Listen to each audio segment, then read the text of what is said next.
If it involves serial killers, psychopaths, and unsolved true crime, count me in. Thank you for clicking on the video. Welcome back to the channel.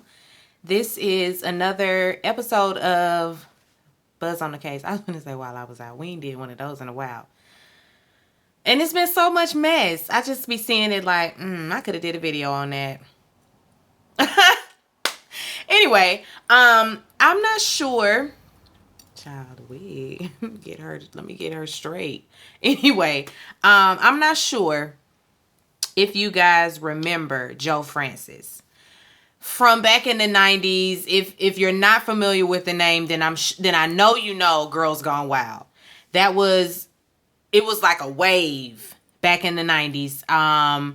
You could get your little DVD and it was basically child porn and, teen girls flashing their breasts, all of that.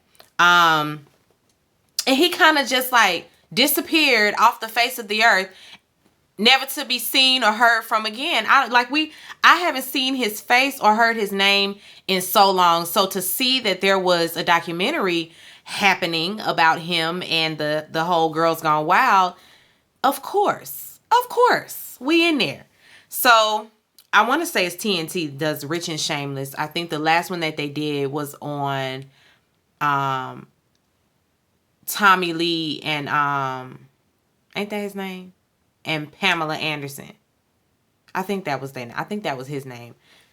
Because when I say Tommy Lee, the person that I'm thinking of ain't him. Anyway, y'all correct me if I got them names wrong, but they've done a special on them in the past and their sex tape, their infamous sex tape that was leaked. And this time we're doing a Girls Gone Wild exposed. Okay, so starting out, there's this woman. She is screaming bloody murder. I don't know who they didn't, put a name up there or anything like that. We just see subtitles of this woman screaming for her life, and he's just calling her out her name. And I mean, calling her all types of stuff, It's bad. He sounds like he is in a fit of rage. We have to, of course, we're going to flip all the way back. Joe Francis is the CEO, and he's being exposed for the perv and predator that he is. He got his start on a TV show called Real TV. And he would basically take clips that they were, filming, and he would cut them and buy the rights to them and sell them like in infomercial form. So he was like taking the clips from what he was doing on Real TV and then doing his own thing on the side. And it kind of kicked off. Kim's sex tape, Kim and Ray J, he had everything to do with that, produced it, put it out. That was all him. And so he and that family have a real close relationship still to this day. He basically, he took advantage of women. At first I was thinking, in listening to some of the victims, because they talked to a few ladies who had filed suits against him, and you don't want to blame the victim, but with these types of situations, it's like, it's hard. It's very hard not to. It's hard for me to feel bad for them, because I think that every woman should know not to flash their breasts, like for a camera or not for a camera. That's not something you should do out in public. And so if you're partying, listen, I'm not finna be the lady on the porch, talking as if I just got here through osmosis and I never lived a life. I was 20 before. I was 21. I was all that. I was 25. I was all that before. I went to college, so I know what that culture is like. And HBCU at that. And so we know what the culture gives, and we know what is we already know. The back in the 90s, those girls was going to Freaknik and doing BCR or doing the spring break. Mostly with the Girls Gone Wild, that was a spring break situation. But I have been in those environments, so I know what it gives. But I was never the girl that felt comfortable doing the what they called it, the bikini contest, when it's really just a twerk contest. It's really just a twerk contest. And see, those girls were more than likely filmed. And their image, their likeness is somewhere out there on somebody's porn. And so those are the type of things that, you realize in hindsight. So being that I'm a 34-year-old adult watching this, I'm just like, how could you not know that this would end up this way, sis? Like, the man asks you, do you want to be on Girls Gone Wild? And y'all are like, oh yeah, of course, of course. Do you want to go to this trailer back here? Oh my God, sure. Get to the trailer. Let me see your ID. Now that right there would have been red flag, red flag. Because why we exchanging IDs and why am I signing waivers? What's about to happen? But he already told you, do you want to be on Girls Gone Wild? And so you could have said, no, thank you. And then after that, if something happens forcibly, then yeah, you got a problem. You got a case. But most of these women didn't have no case because it's like you went up in there willingly. You signed the waiver.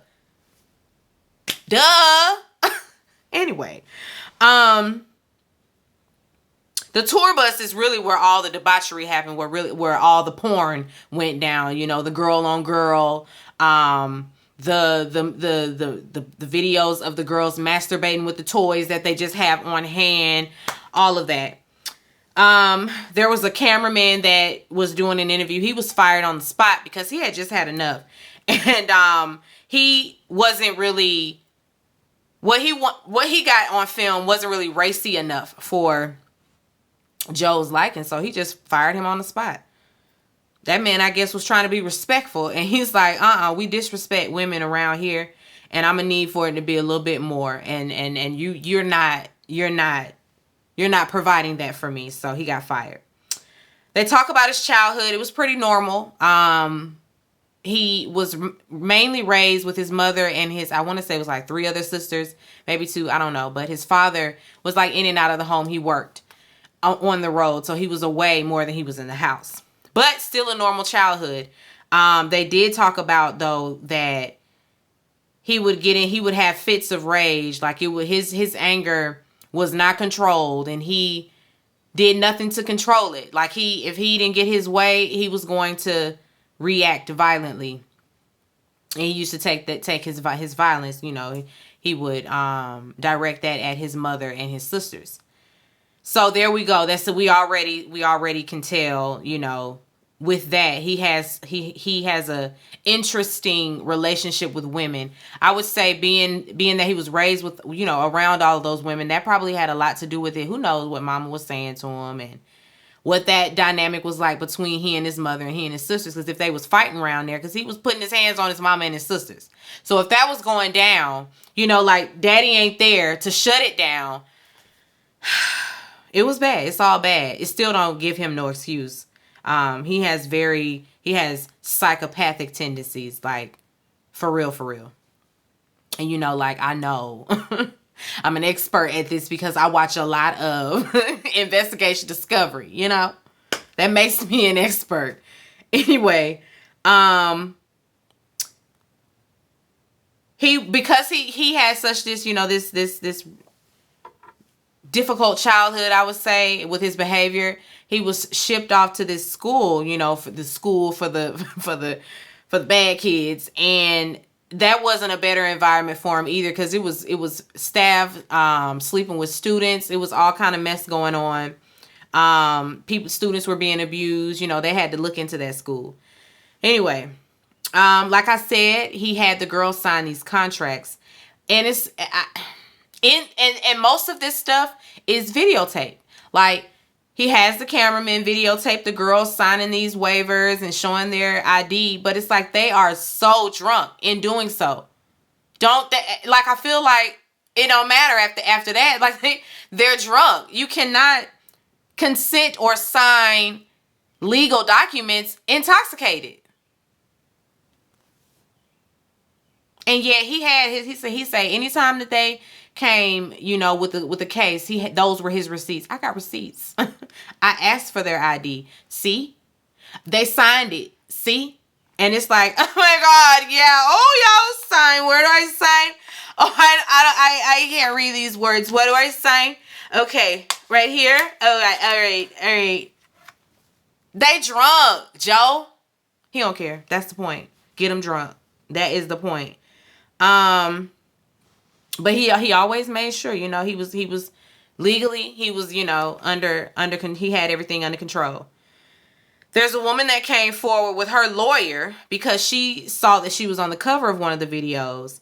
They took her photos without her, her consent. She was on a beach at spring break, and some guys came up to her and was like, "Yay, flash your tits." And of course, woo, she did so. She said there was no cameraman, there was no camera out. And later on down the road, she sees that she's on the cover of these videos. And so she sued him, of course, for him to take him down. He made $90 million in sales just off of that video alone. $90 million in sales. He was just raking in the money. There's another girl in Daytona Beach. She was at spring break. And she says that she got on stage again. Don't get on stage, sis. Keep your ass down in the crowd. Do not get on stage. Don't get on stage. Don't go get in the cause my ass, me and my friend, we was up in the what you call the little thing? The little cage. What we doing up in the cage? Having a good time. Having the time of our life in that cage. But it could have been on some bullshit and we wouldn't have known. But I mean, we wasn't in there like kissing all on each other, and it wasn't a giving wet t-shirt contest or nothing like that. But still, keep your ass in where everybody else is at. Don't be trying to, don't do that. Don't draw attention to yourself in that way, because it's clowns in the club. It's clowns in the club. Girl, I'm pretty sure there are so many women with stories of you just trying to get from one spot in the club to the next, and you and walking there, you have to hold hands like in a chain with your girls, because if somebody breaks the chain, somebody might get missing, and that's just serious. It's serious. I have been grabbed and groped in my private areas by strangers. Like, you turning around like, who the fuck did that? And you don't know. Because it's just somebody getting handsy just in the crowd. You're a fucking loser if you stand in the crowd trying to grab ass. You're a loser. Loser. Let me get back to the thing, because Joe and all his bullshit was just triggering. Anyway, she says that while she was up on stage, she did, she flashed her tits, and all of a sudden it was porn. Girls fingering one another, they kissing, all of that. And it's like, get me from up here. Like, I didn't sign up for this. She was 17. First of all, why was you out there? My mama would have been like, no. Down to Daytona Beach for spring break. I know what's happening. I wish I would have been in high school like, Mom, so Freaknik is happening next weekend. Can I go? Can I go? She would have been like, nah, girl, you know damn well no. The answer is no. All of that debauchery. I remember when I was in college and told my mama that I went to the strip club, and she said, Brittany, I know you're curious about, the world, but you need to stay out of those den of iniquities. And I felt convicted, and ever since then, it's like, Lord Jesus, please don't return while I'm sitting up in here watching ass shake, because I don't want to be left behind. I don't want to be left behind. She had me convicted from here on out as a relationship. I mean, not now, but then being young and dumb can have you in some mess. That's the point. That's my bottom line. I said all that to say, being young and dumb will have you in some mess. You have to keep your wits about you. Be wise. Be wise. Don't go on the stage. Don't go to the tour bus. Don't go back to the room. Don't do that. Don't do that. Do not do that. Now, if you one of those girls that's already with it and you already know what it's about to be, and you ain't scared, You on your own, sis, and by all means, live your life. To thine own self be true. But for those of us who are timid about when it comes to, you know, wildlife, you need to just sit down somewhere. And half of these women, it could have been avoided. It really could have.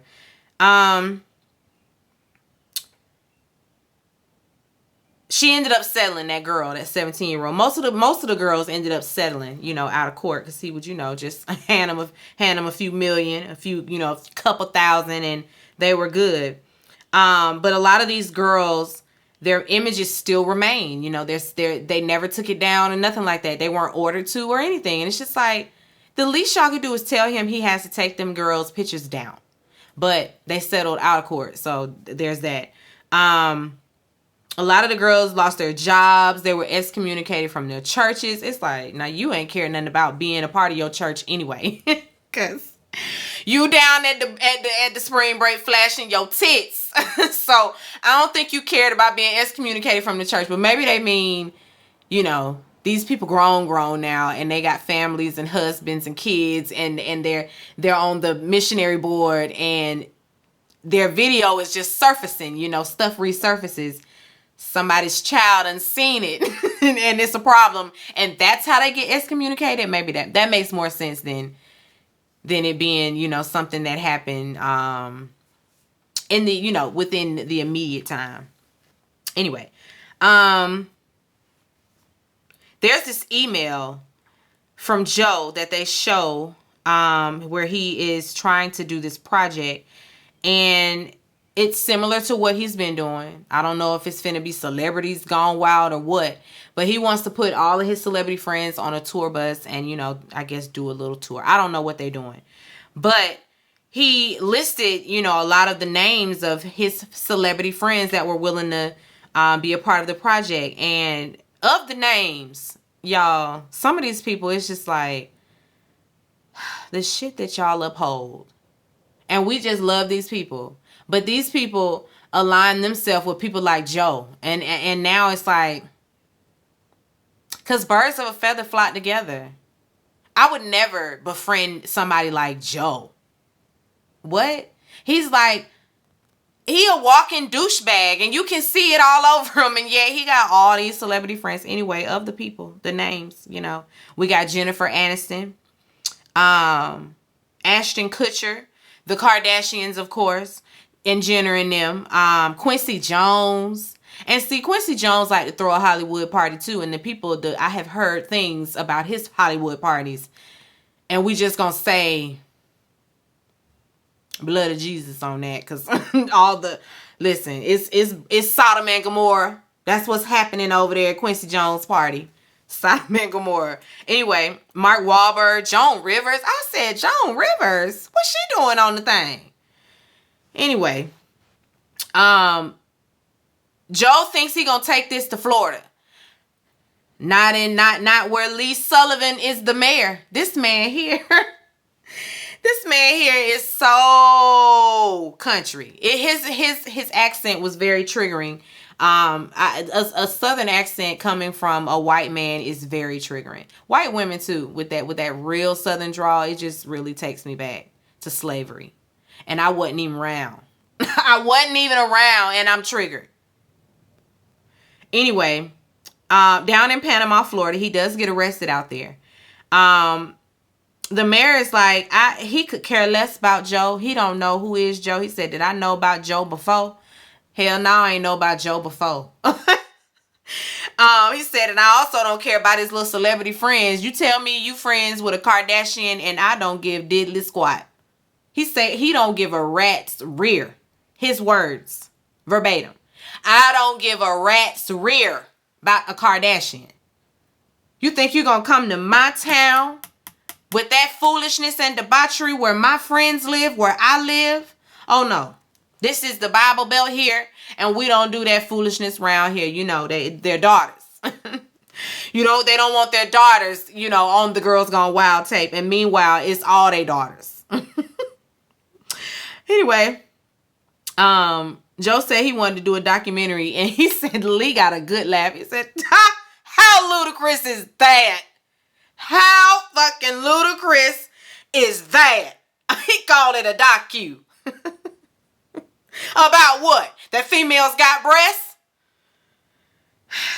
Or was it about your real opinion of women? I'm with you, Lee. I'm with you. I know Lee is a racist son of a something. I know he is. He got to be. It's just I don't know, but yes, Joe is a black man. I mean, Joe is a white man, and so all of this visceral that he has is for another white man. But it's you know they don't like that type neither.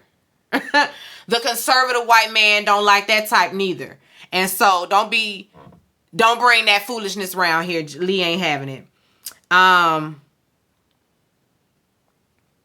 Joe came out there anyway, of course. He came out there anyway with all his friends. And Lee couldn't wait to get something on him. And so Joe ended up filming these girls in a shower, and they were underage girls, and so that was it. They got him, and they tried to tack on every charge that they could on him. They charged him with like some of everything. And he felt like they had the waiver, and you know that was gonna save him. It's like they're underage. It don't matter. You looked at their ID, gave them a waiver anyway, seeing that they're 17. So yeah, nah. You producing child porn, so yeah, we're gonna get you for that, and we're gonna get you for a few more things. The police showed up, of course, and they arrested him.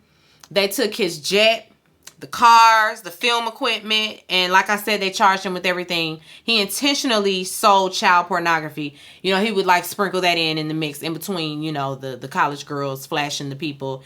There go a little teen porn. and the police aren't they're not gonna let at least they were trying not to let that slide, because it seemed like Joe got away with anything that he did. They charged him with prostitution as well, because he was paying the girls $70 to jack him off.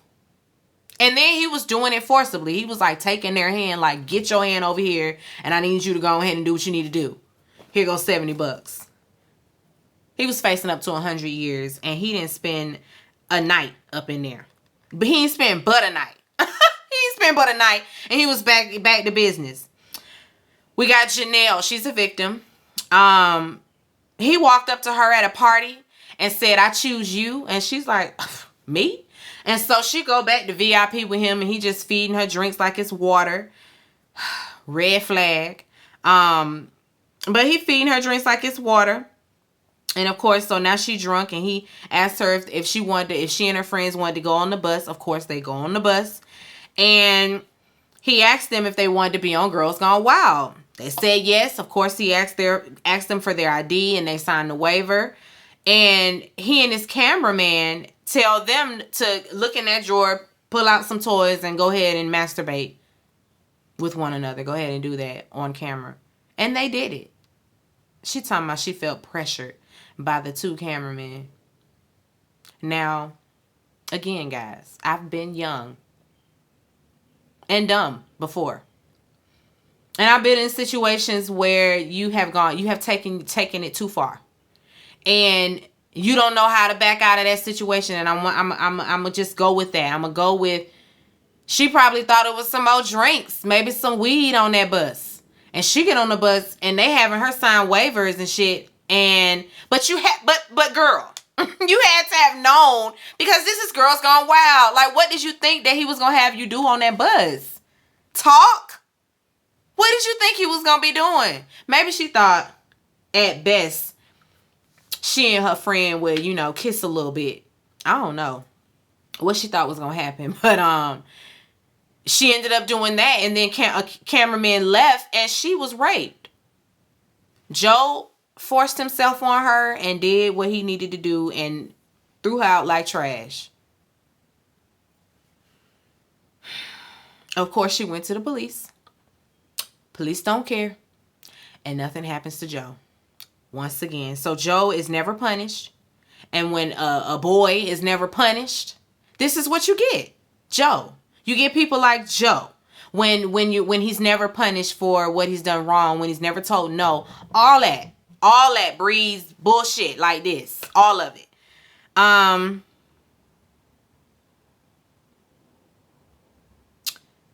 Bel Air, 2004. He gets home, and his home has been broken into, and somebody holds him at gunpoint, and they make him masturbate with a dildo. And on Fun When a Rabbit Got the Gun, on camera at that, they film him doing that. They made him say he's from Boys Gone Wild, and he likes it up the hoo-ha. I said, I know that's right. Whoever that was, free them. Whoever that was. Thank you. Thank you. His name was Darnell Riley. It was a friend of his. And I guess friend had enough of sitting by and watch him, degrade women and take advantage of women on his watch. And I guess he say, not on my watch. I'm about to give you a piece of your own medicine. And which he did. Of course, he was arrested. Sorry, Darnell. He got 10 years for that, too. Anyway. Back in Panama, 2007, it's looking like Joe is going to get off for that case involving the two girls in the shower. They kind of overcharged him without having enough concrete evidence. And so while this is happening, the girls from the shower scene as well, they have a civil suit against him as well. So all of this is happening simultaneously. He goes in there and he tell them people to suck his... I guess he ain't giving them nothing. He's found in contempt of court and he's locked up. So in his jailhouse interview, he's sitting up in there trying to force out tears. It's just, I don't know why they're railroading me like this. They're railroading me. It's like, you can't, you can't force them tears out to save your life, Joe. Anyway, while he's sitting in jail, the IRS, they step in and we got tax evasion going on. And so he was filing false tax returns. Now he's been extradited to Nevada where he spends 11 months in jail for doing this. Then we see this scene on Keeping Up with the Kardashians. He done called Kris Jenner and she's, hey, Joe, where are ya? I'm still in jail. Really? Oh my God, we got to get you out of there. No, he need to stay there. And you know why he in there. Anyway, Kim too. She riding around with a Free Joe shirt. Girl, you just gonna be a whole predator supporter? That's what we doing? Okay. All right. But y'all wanted OJ in jail. Don't get me started. Don't get me started. Anyway, in March 2008, he returns to Panama City Beach to face the charges, of the child abuse and prostitution and all of that. The other charges, all those outlandish charges, they were dropped. The civil suit was also settled. They always was settling. He pleads no contest and he was sentenced to 390 days, which he had already served in Nevada. So he was set free. Again, not punished. And so he came out and he was still the same old Joe. He gets in more trouble for, violence against women. He punched this lady in the head. There's a camera footage of it. He grabs her by the back of her head and slams it down on the bar. And everybody in the club is just, business as usual. Oh, shit. And back to their drinks, their cocktails, and whatever else they got going on. Anyway, his father had to put a restraining order out on him because he was still, he would still get violent with his mom and his sisters and his daddy. And so at this point, daddy and them say, we're not doing this with him. And so there's a restraining order against him. He can't come around the family house no more. You on your own, Joe. Then we see that he assaulted another victim and told her not to tell the police because he owns the LAPD. They got all this footage of Joe out, and paparazzi is asking him about the case and if he's worried about indictment. I'm Joe Francis. I'm not worried about no indictment. Anybody gonna do nothing to me? It's me. Anyway,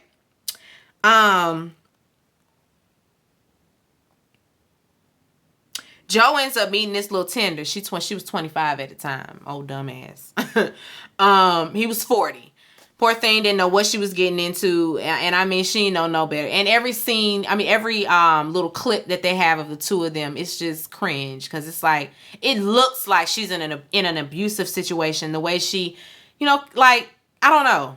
You had to be with it. I guess you had to be there. You had to be watching it to see their interaction. It's weird. It's weird. Anyway, he gets into it with this casino mogul, Steve Wynn. And he said that Wynn threatened to kill him, and then there's this case and everything, and they had to have Quincy Jones come out there and testify for the defense, on their behalf. And Joe seemed like he was in court all the time over something, defamation, forcible touch, something. He was always in court over something, and he was never being punished for it. Like it was that you couldn't get him. I don't know what it is. I don't know who he was paying off or who is supporting him within the legal system, but it was hard to win a case against Joe Francis. He does end up getting convicted for battery and kidnapping. And he was sentenced to 270 days in jail and 3 years probation. He did not serve 1 day. He called the detective the next day, and he tells her he's leaving. Is there any way that we can wrap this thing up? And she's like, "This ain't over. No, we ain't wrapping this up." He hung up on her, and ain't nobody seen or heard from Joe again. He ended up leaving. He left and he fled to Mexico, where he built this whole compound on the beach. He rents it out to his celebrity friends, and they got all the pictures, all the videos of all the celebrities that went out there to stay on the property. It's $35K, to rent it. Again, Ashton Kutcher has been there. Jennifer Aniston, she's gone. Demi Moore, Kim and Kanye spent their honeymoon there. I'm just like, so don't none of y'all care that Joe is just out and about free, and he got all this shit in his past. He running from it. He's running from, because he knows if he steps back on American soil, they are going to get his ass. And so his friends are just aiding and abetting the damn fugitive. I can't with Ashton. I can't with Jennifer, Demi, Kim and Kanye, with none of them folk that went around there and they still continue to fool la la, shout out to Funky Dineva, with Joe Francis. Anyway, that's how he's making his money at this point. The videos are dead. That's done. But he makes his money renting out their property to the celebs. He and his girlfriend, the 25-year-old, they had twin girls. He handpicked it. He wanted twin girls. And it's like, ma'am, it's one thing for you to get with him and be dumb enough to be with him. Because I know he's shown himself to her plenty of times. Like what happens in the next couple of scenes is not new. And we'll get there. But a man like him wants to have girl children. Ain't no way in hell. Ain't no way in hell I'm having a baby with Joe Francis, let alone girls. Not with how he treats women. No, girl. Anyway, he's living it up. They showing pictures of him hanging with all the celebrities again. He's just free and unbothered. So one night in 2020, they don't, give the month or nothing like that. But the girlfriend records this interaction that she has with Joe. And now she's scared. You're scaring me. Stop it, Joe. You're scaring me. And he's like, you're a bitch. You selfish. And then I don't know what happens, but he gets a hold of her. And she's saying, stop it, Joe. Stop it. You're killing me. And he says, good. I was like, oh my. And she's just screaming. It's like bloody murder. She's screaming for her life. It's bad. It's very bone chilling to hear this interaction between the two of them, because it really does sound like someone fighting for their life. Of course, he was arrested, and he spent 73 days in a Mexican jail on charges of domestic violence and intentional injury. And he was released September 8th, 2020. The charges were dropped on the condition that he go to therapy. I'm just like, all these chances that y'all be giving him. It's just BS. Anyway, the girlfriend was given a restraining order. She took her kids and bombed out. She went into hiding. I guess they got her some witness protection. She's somewhere in Utah. Who knows? But good for her. Producers, they prepared to have an interview with Joe near his home in Mexico, but of course he did not show up. He said he ain't coming to the States. I ain't finna get arrested. He refuses to enter the United States out of fear of being arrested, and as he should. Anyway, they talked to some locals, and the locals ain't really impressed with Joe. They like, he don't really be coming out. I mean, but one thing he do is talk too much. He talk too much. Period. He talked too much. they like, we know who he is. We done heard all about that. We don't care. Not impressed. Not impressed with Joe Francis at all. And please, they shouldn't be. But today he's free. He is free. Free to do whatever it is he's doing out there in Mexico. And I'm sure they're not building a case or nothing like that. I'm sure they've just, let it go. It's their problem now over there in Mexico. Money and privilege and being white. Ain't it something? Anyway, that's it for that. I got 2 other reviews to do, so let me get to it. Be sure to rate, comment, and subscribe to the channel. It's Call Me Busby, and I'll chat with you later. Peace and light.